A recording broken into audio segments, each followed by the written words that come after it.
ਜਿਹੜੇ ਪ੍ਰਮੁੱਖ ਖਬਰਸਾਰ ਦੇ ਨਾਲ ਜਿਸ ਤਰ੍ਹਾਂ ਅਸੀਂ ਗੱਲ ਕੀਤੀ ਸੀ ਕਿ 9:30 ਵਜੇ ਅਸੀਂ ਗੱਲਬਾਤ ਕਰਾਂਗੇ ਸਾਡੇ ਟਰਾਂਸਪੋਰਟ ਮਿਨਿਸਟਰ ਕੈਰੋਲਿਨ ਮਲਰੂਨੀ ਹੋਣਾ ਦੇ ਨਾਲ ਔਰ ਉਹਨਾਂ ਦੇ ਨਾਲ ਜੋ ਰੀਸੈਂਟਲੀ ਇਹਨਾਂ ਵੱਲੋਂ ਕੁਝ ਇੱਕ ਅਨਾਊਂਸਮੈਂਟਸ ਕੀਤੀਆਂ ਗਈਆਂ ਉਹਦੇ ਬਾਰੇ 'ਚ ਗੱਲਬਾਤ ਕਰਾਂਗਾ। ਪਲੱਸ ਜੋ ਕੱਲ੍ਹ ਇੱਕ ਗੱਲ ਚੱਲੀ ਸੀਗੀ ਕਿ ਪਲੇਟਸ ਸਟਿੱਕਰਸ ਅਤੇ ਸਰਵਿਸ ਅੰਟਾਰੀਓ ਦੇ ਵਿੱਚ ਕੀ ਹੋਰ ਛੋਟਸ ਨੇ ਟਰਾਂਸਪੋਰਟੇਸ਼ਨ ਨੂੰ ਲੈ ਕੇ ਔਰ ਸਪੈਸ਼ਲੀ ਕਮਰਸ਼ੀਅਲ ਵਹੀਕਲਸ ਨੂੰ ਲੈ ਕੇ ਉਹਦੇ ਬਾਰੇ 'ਚ ਕੁਝ ਗੱਲਾਂ ਬਾਤਾਂ ਇਸ ਸਮੇਂ ਅਸੀਂ ਮਿਨਿਸਟਰ ਦੇ ਨਾਲ ਕਰਨ ਜਾ ਰਹੇ ਹਾਂ। Minister Caroline Mulroney, welcome to the show and good morning to you. Thank you very much. Good morning to you. Good morning. Although we're going through a very tough time, the second wave already hit us, but still there's a lot of other things that are going on in the governments, and a lot of other announcements are making a lot of other announcements to strengthen our infrastructure. First of all, I would like to know from you what is happening with the Highway 413. How are you going to make York, Peel and Halton regions transportation better? What we're facing now? Well, as you know, we have an transit and transportation infrastructure deficit in the province of Ontario. And so since the beginning of the mandate, we've set out ambitious plans to build subways and also new highways and connect communities across the province. And that includes in Peel region with the GTA West corridor. It's an important part of our plan to connect drivers, passenger drivers and commercial drivers across the GTA. And so recently, only a few weeks ago at the beginning of August, we announced the preferred route for the GTA West corridor. And we had resumed the EA process earlier on in our mandate. So we're moving forward with it. We know how important it is to relieve congestion, and which has just been growing, and especially in Peel region, we'll see thousands of more people moving in, and the communities are just going to be growing even more. So we need to be able to relieve some of the congestion on the existing roads and provide better commercial routes for our truck drivers who are either going into Peel region or passing through. So that's the GTA West corridor is an important part of our transportation plan. For the GTA West corridor, a lot of people who own the land in that area where this corridor is going to go through, and they got the letters for the surveys going on, but they still don't know exactly what route will be, what it's going to be, from where this highway going to go, whose land is going to be in the highway, whose land won't be in the highway. So they're still confused. So when people will get a clear picture, what will be the route of the GTA West corridor? Well, let me first say I understand you said people are confused. I understand that people are frustrated because land was frozen for so long. And when I became Minister of Transportation, I had a number of meetings with a lot of people who own land and just wanted visibility on when things were going to be moving forward. And so that's why we announced the resumption of the EA process. And back in August, we announced the preferred route and the focused analysis area. So a lot of land was released as a result of that announcement, but there is still more that will be done. So I know that people are still frustrated. Fewer now because of the announcement, but I understand people still are. And so I would just ask for some patience from them. They can always contact my office if they need some greater detail around their land. But I understand that this is a priority, and that's why we are moving quickly to provide resolution to a number of the people that you're referring to. Minister, the next thing that you have announced, Greater Golden Horseshoe, to connect Waterloo, Wellington, and Brant County, and Peterborough, and other cities. How far we are into that plan? Well, our government initiated the process of regional transportation plan. So at the end of last year, beginning of this 2020, I announced the Southwestern Ontario Regional Transportation Plan. And we're in the process of, as you said, drafting and putting together the Greater Golden Horseshoe Transportation Plan, which will help keep goods and people moving across the province and including in the Greater Golden Horseshoe. And it's important to do this kind of regional transit transportation planning to connect communities that otherwise you wouldn't think to connect them, but they obviously are because passengers and commercial vehicles are going through them. And so we're putting that plan together. The process itself is consultative, so we are meeting with stakeholders across the area, across the region, to hear from them about what their local and regional transportation needs are.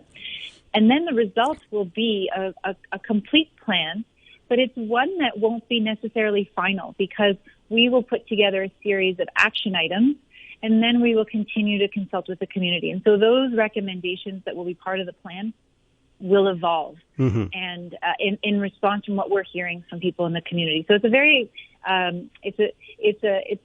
basically the plan is like a living document. So it's open for consultation and feedback, and we look forward to hearing from members of the community on what we put forward when it's complete. So on the feedback, there's online surveys going on. So who can go there and put their feedback in there? Who can know more about it?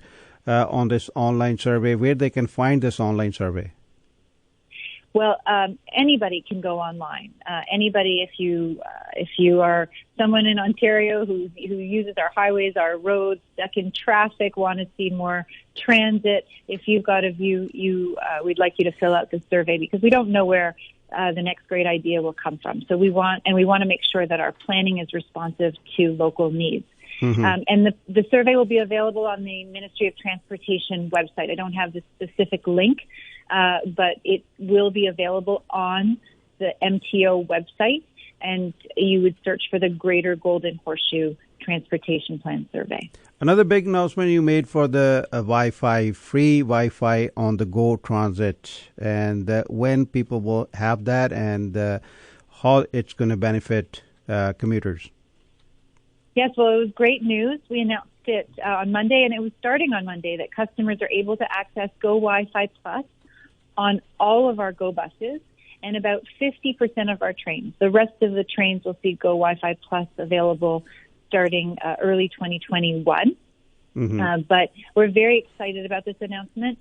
We are providing free Wi-Fi in response to what we heard from our transit riders who want to be able to stay connected when they're traveling, and also be able to so that they can work, but also make their commute more enjoyable. They'll be able to listen to podcasts or watch their favorite television show.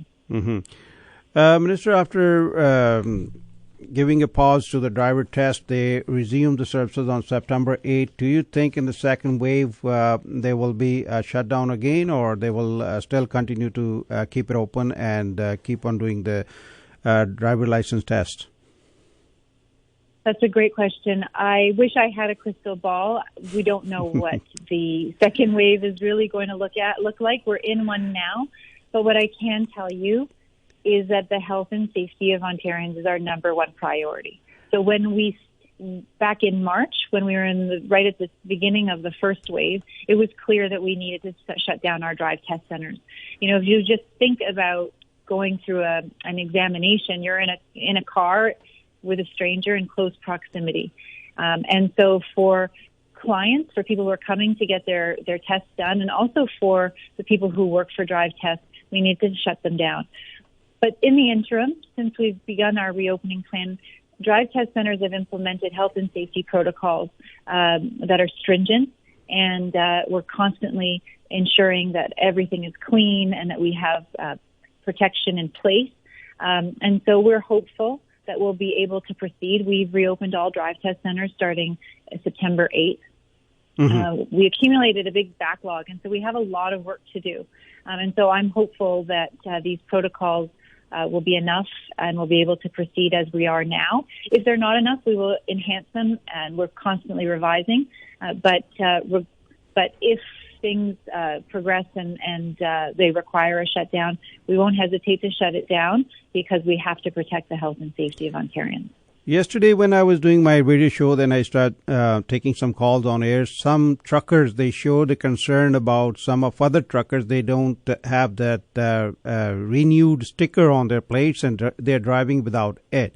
And there were other concerns they had about the stickers. And then some other truckers called. They said they have a letter issued by the ministry that allows them not to renew not to have a recent renewed sticker on their plates, and there's some other stickers that they were supposed to get it renewed from the ministry. And that letter, they said every trucker should keep that letter in the truck there. So even the U.S., when they're driving in the U.S., they do recognize that, yes, in Ontario, if you have expired sticker on your plate, it's okay for them to go. Can you explain a little bit more on this issue? Absolutely. So also back in March, when we were looking at ways to keep drivers safe, we extended the validation period for all Ontario driver's licenses, license plate validations, CVOR certificates, and other documents. So documents that expired on or after March 1st are still today valid, and they are legal past the expiry until further notice. But what we heard from truck drivers, and we have regular meetings, phone calls with truck drivers and representatives from the Trucking Association across the province, is that especially for truck drivers who travel into other jurisdictions which have not extended the validation period for their licenses, such as the United States, they needed proof. And so MTO has worked to provide information that truck drivers can then show to enforcement if law enforcement pulls them over in other jurisdictions, so that they can understand that this was a government action and that their licenses are technically still valid. So if you have any questions about that, you should reach out. If any of your listeners have any questions, they should definitely reach out to my office to get some more information on how to get that letter if they don't have one. But I just want everyone, all of your listeners, to know that if you are driving right now with an expired license or sticker, that we still have, it is still considered valid. If you want to renew your documentation, though, you can do that online and go to Service Ontario and get that renewed. Minister, my last question to you. There's a safety sticker, yellow stickers that truckers put that on the window. They have to get the safety done every year. So I got a couple of calls yesterday after my show that is it okay to drive with that expired safety stickers? I don't think so. What do you say about it? I would have to say that I would ask them to double check with Service Ontario to if you have any questions about your products, you can go to the website and see if that's captured in the list of products whose validation period we extended. I don't know. The certificates and products that are done by the Ontario government have all been extended. So I would if you don't know, then you should double check, and you can check online. All right. Thank you, Minister. Thank you so much. Thank you very much. Have a good day.